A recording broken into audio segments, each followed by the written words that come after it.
Hello, I'm Susan Scoggins. I'm a speech pathologist with Houston Area Parkinson's Society, and this is another Speech with Susan class. We're here to work on exercises that involve breath support, voice, strength of voice, cognitive or thinking outside the box exercises, and swallowing. That was the other one. All right, wonderful. Glad to have you all join me in this class. We're going to start off with doing an ah sound, holding it for 20 seconds. I'll do it one time, then stop the video and do it about 5 more times. We're going to try to hold for 20 seconds. If you can hold longer, that's great. So let's do the first one, taking a big deep breath. Here we go.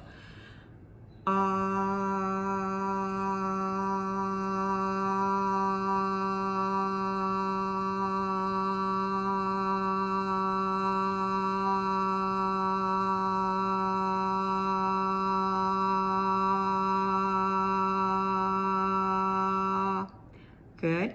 Pause the video and let's do that about 4 more times or more if you would like. Okay, welcome back.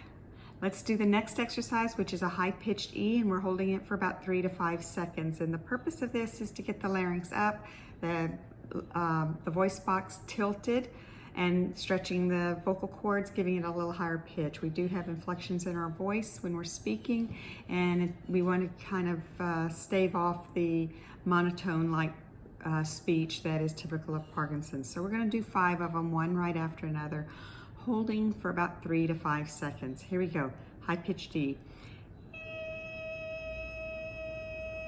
Again. Again. Again. Again. Good. What you can do is stop the video and do it about 5 to 10 more times with that one. It's very good to keep our larynx, because it goes up when we swallow. It also elevates when we go up in our pitch or inflections of in our voice. Okay, next thing that we usually do is the Masako. And with the Masako, this is a swallowing exercise. You're putting your tongue between your teeth and your lips and anchoring it there. And then you swallow, so try that. And then you might need to take a sip of water, swallow normally, and then there's some residuals in the mouth that can be swallowed again. So you're sticking your tongue out between your teeth and your lips. And then swallowing. Try to do that about 3 more times, and it takes a while, so you may need to pause the video. If you can do them one right after another, very good. It's very hard to swallow even 3 times in a row sequentially.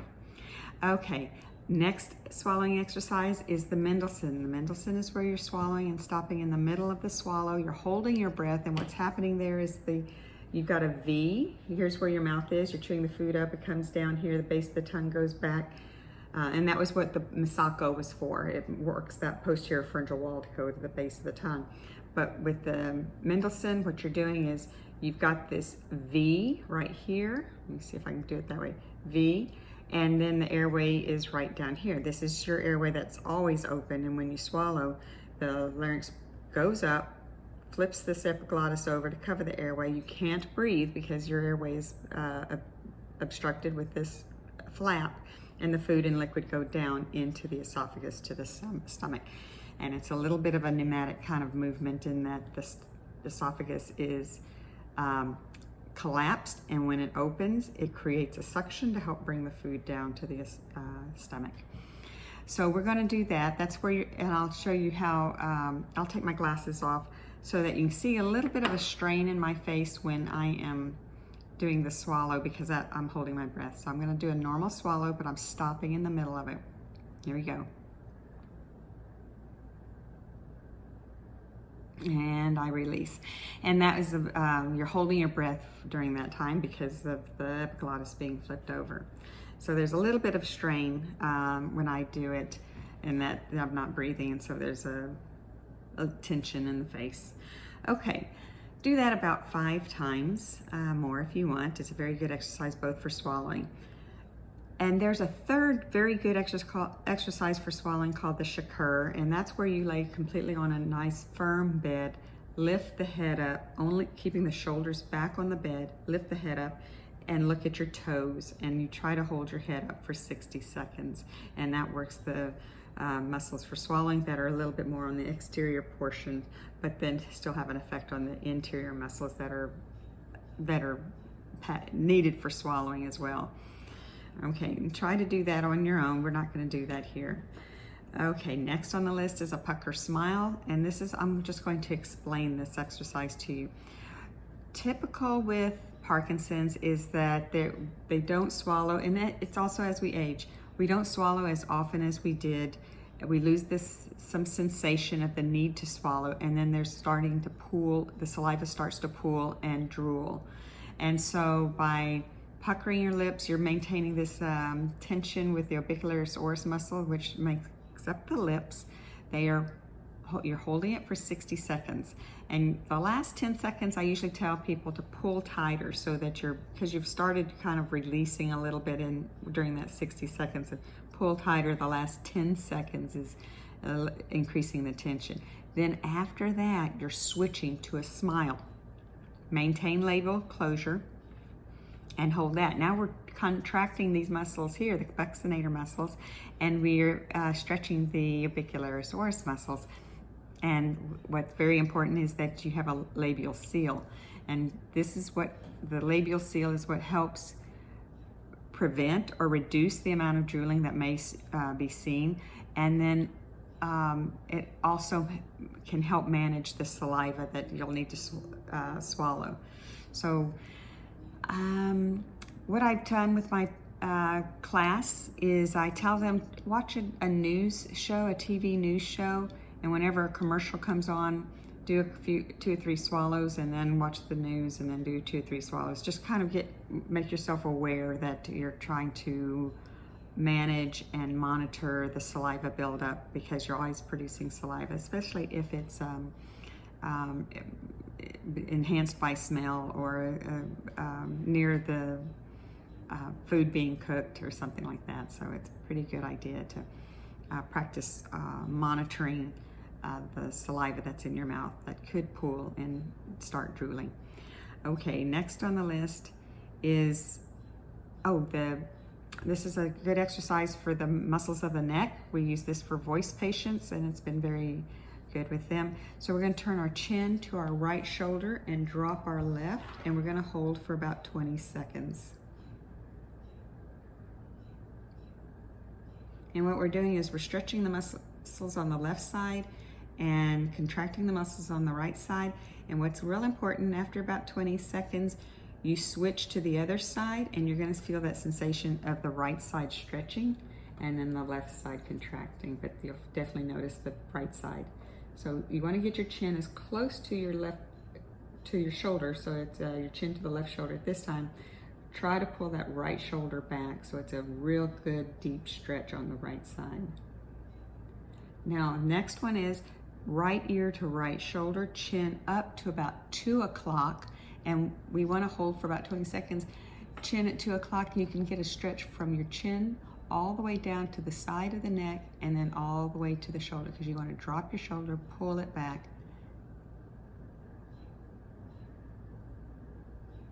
All right, and then we're doing the same thing to the other side. Left ear to left shoulder, drop your right, pull it back, chin to 10 o'clock position. So you feel a good deep stretch all the way from chin to the right side of right shoulder.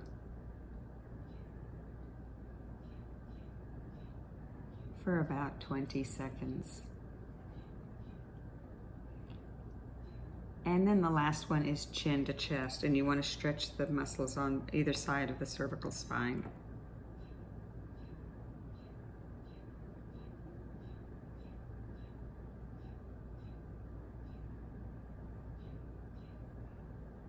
Okay, very good. The next exercise, which is usually the last one, is breathing in through the nose for a count of 3, exhaling through the nose for a count of 8. We'll do it about 5 times just for this lack of time that I have to, because after this we're going to be doing an exercise for thinking. So let's inhale 2, 3. Exhale through the nose. 2, 3, 4, 5, 6, 7, 8. Inhale, 2, 3. Exhale, 2, 3, 4, 5, 6, 7, 8. Inhale, 2, 3. Exhale, 2, 3, 4, 5, 6, 7, 8. Inhale, 2, 3. Exhale, 2, 3, 4, 5, 6, 7, 8. Last one. Inhale, 2, 3. Exhale, 2, 3, 4, 5, 6, 7, 8. Very good. Okay, so we're going to do an exercise. It's called Double Trouble. And what we're going to do is I'm going to give you 3 words, maybe 4. And there's a word that that goes in front of it. For instance, if I said weed, coast, and sick, the word that might go in front of it is seaweed, seacoast, and seasick. So let's try some. Here we go. Mine, M-I-N-E, rush, standard. What word begins with a G? What word would go in front of those to make a compound word? Gold. Gold mine, gold rush, gold standard. Good. Let's do the next one. Cocktail, salad, cake. Begins with F. If you said fruit, that's correct. Fruit cocktail, fruit salad, fruit cake. Let's do the next one. There's 4 words here. Line, house, cord, tools. And this one begins with a P. Line, house, cord, tools. Begins with a P. If you said power line, the word power, then you have power line, powerhouse, power cord, and power tools. Let's do one. This is 3 words. Box, lace, shine. This begins with S. Shoebox, shoelace, shoe shine. Let's do the next one, and it has 4 words. Brush, horse, line, pin, P-I-N. So brush, horse, line, pin. This one's a little trickier, but it does begin with a C if that helps you. Begins with a C-L. If you were saying clothes, that's it. Clothes brush, clothes horse, clothesline, and clothes pin. All right, very good. The next one has 4 words as well. Book, up, mate, mark. Book, up, mate, mark. And it begins with C.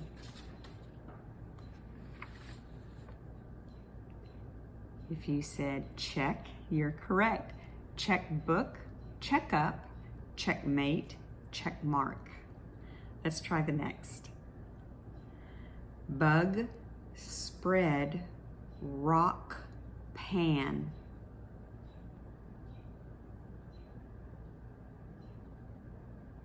Bed bug, bed spread, bed rock, and bed pan. Let's try another one.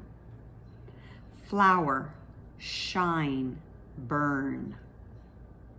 Begins with S.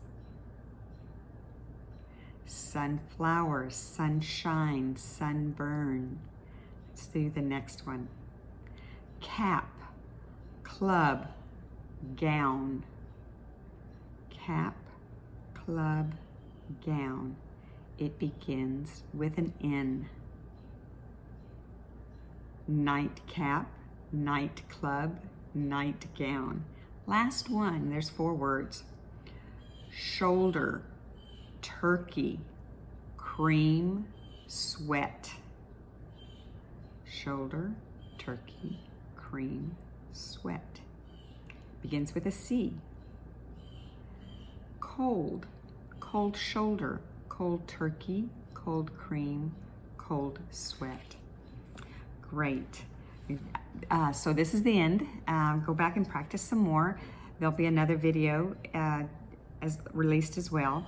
It's very important to, if you're not a member of Houston Area Parkinson's Society, go to hapsonline.org. There's a lot of classes, physical therapy classes, art classes, yoga classes, and there's there's resources and help, lots of things, and there's other speech classes. I teach a speech class on Thursdays from 10:30 to 11:30, and I'd be very happy, wonderful if you would like to attend. We're doing it Zoom, and so you just stay in the comforts of your home, and we do the exercises for about an hour. All right, take care, and I'll see you again on This is Speech with Susan, and I am Susan Scoggins. I'm a speech pathologist with Houston Area Parkinson's Society. Thank you.